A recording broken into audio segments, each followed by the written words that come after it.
Aujourd'hui, je suis devant le tout petit cimetière de Poy. Poy. Je vous montrerai comment ça s'écrit. Voilà, je viens visiter quelqu'un en particulier. Quelqu'un de très très très important dans la vie locale et dans le passé de la région. J'espère que je vais le trouver. Je vais faire une prochaine vidéo sur lui, entre autres, et je suis en train de lire son livre. Alors j'espère que je vais le trouver. Sinon, je ne serai pas très contente. Alors, il est particulier, il est en pente descendante. Nous avons ici des monuments totalement somptueux.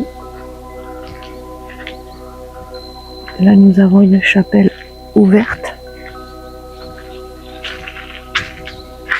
Oh, regardez. Très joli vitrail. J'adore. Alors c'est assez particulier parce qu'il y a l'odeur des pins là, d'accord? Une odeur résineuse, mais il y a autre chose.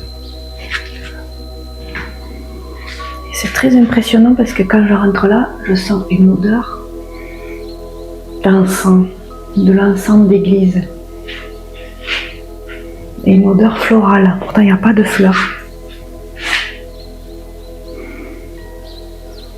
Dommage qu'on ne puisse pas la faire sentir, mais il y a vraiment une odeur particulière.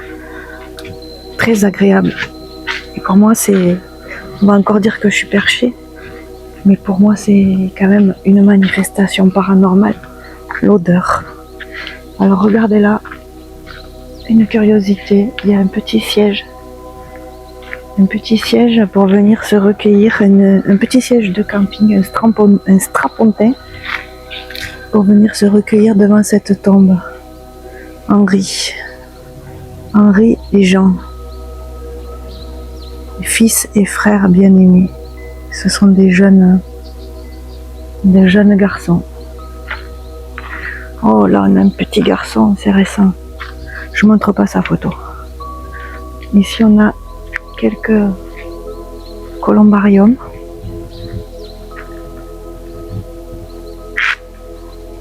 Est-ce que je vais trouver la personne que je suis venue voir? Aucune idée. Pourtant, c'est pas grand. Encore une petite chapelle.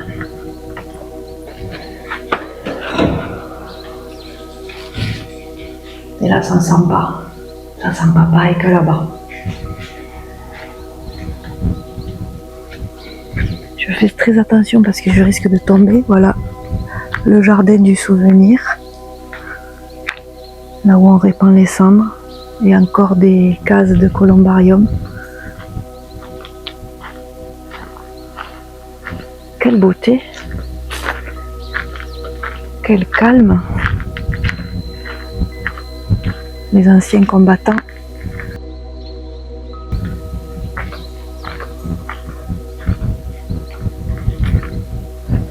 Et là, je suis en hauteur et en contrebas, j'ai la suite du cimetière. Il y a plusieurs portails.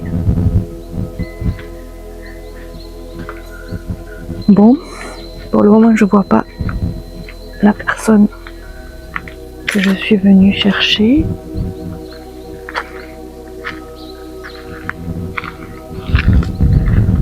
Beau monument. Très jeune garçon aussi.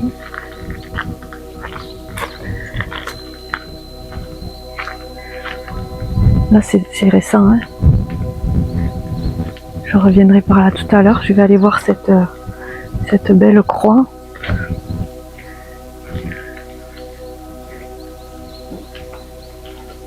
Regardez ça, si c'est beau. Encore les anciens combattants. Une très jolie dame. Un petit garçon de 13 ans. Et un très beau monsieur, mort pour la France en 1914. Joseph. Son fils Fernand. Et son épouse, je suppose. Oui, son épouse Clotilde. Non, j'ai dit des bêtises. Là, c'est le papa, là, c'est le fils, et là, c'est l'épouse. Je pense, hein. De toute façon, je vais étudier la question en rentrant. Oh, c'est beau. Regardez ce monument travaillé.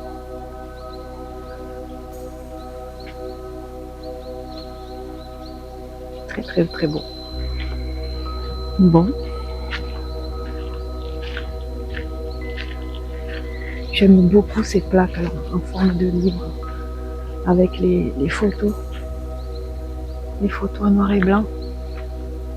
C'est beaucoup moins joli, je trouve, les photos en couleur. Bon, c'est moderne, hein. Je cherche le nom. Tous les coups, je vais pas trouver.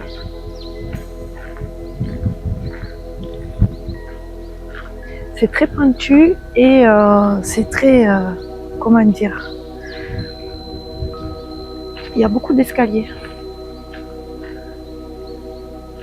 Là, alors là, c'est particulier. Il n'est pas rangé dans le même ordre que les autres. Ici, j'ai le caveau communal. Et ici, j'ai l'ossuaire. L'ossuaire avec toutes les personnes qui sont rassemblées là. Et leur nom et leur date de naissance. Ouais, ça commence, c'est la première moitié du XXe siècle.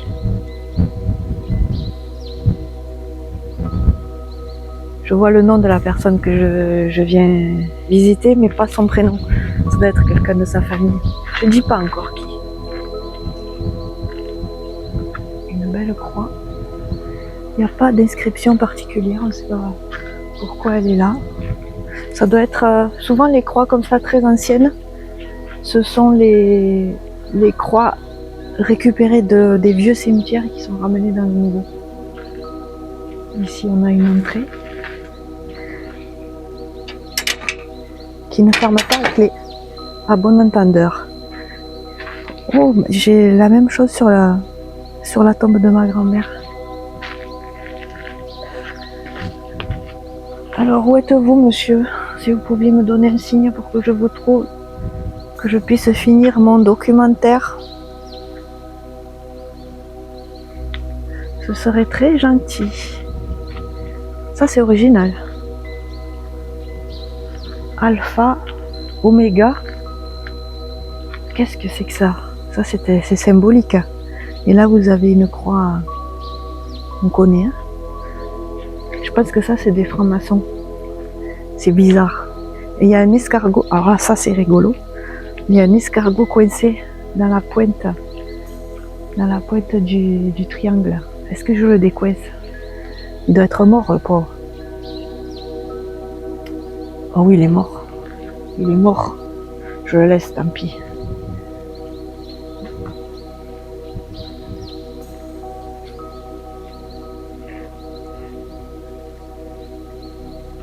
Évidemment, je trouve jamais personne quand je cherche. Très belle plaque.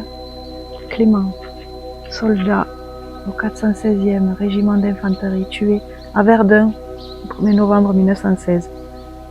À l'âge de 20 ans, décoré de la médaille militaire et de la croix de guerre. Émile, soldat au 114e bataillon, blessé à, je n'arrive pas à lire, en 1915, et mort à Capestan le 24 octobre, non c'est pas Capestan, dans la Marne, le 24 octobre 1915 à l'âge de 20 ans.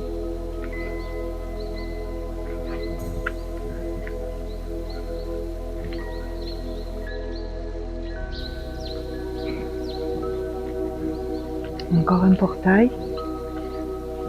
Il n'est pas fermé à clé non plus.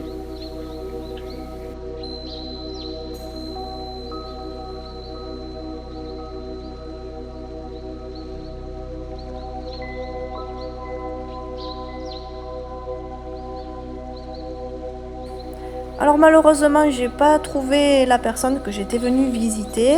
Il s'agit du colonel Jean-Baptiste Durand, dont le pseudo était Roch pendant la guerre. C'était le chef de l'armée secrète du Biterrois pendant la fusillade de Fongin. C'est lui qui avait qui avait piloté l'expédition, qui malheureusement s'est très mal terminée.